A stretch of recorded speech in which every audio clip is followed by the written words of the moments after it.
Hey, thanks for the comment. So I agree to some extent that one way to move a website from one host to another is to take a backup of the public HTML folder, take the directory, the WordPress core directory, and take a copy of the database and then put those on the new host. So that is a pretty standard way of moving a website. Now, what I'll explain to you is 2 reasons why I think what I've done is better than moving those 2 files in the database. So one, when you ask a client to send you their hosting login, sometimes they don't know how to do that, or they don't even have access to it because their old hosting person hasn't given them access.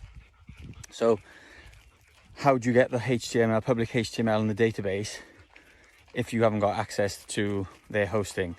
So that's the first thing.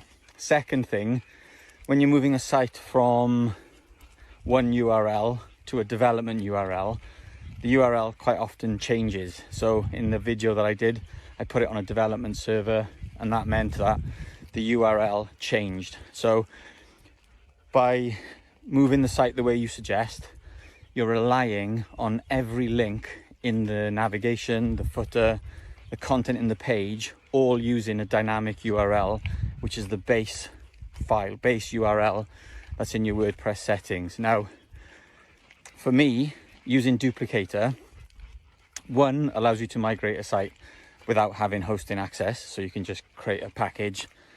2, it automatically, while it's creating a package, and I know you said it's quicker, it probably is quicker to do it the way you said, but if I said it probably took 1 minute longer for me to do it using Duplicator, it also converts every single instance of the URL to the new URL. So I know when I go to the new instance of the website, the clone of it, I'm not going to get redirected or diverted back to the live site and then not knowing, having to check the URL every time to see if I'm on the right site or not. So even though you're right, I agree, that is probably the basic way of doing it.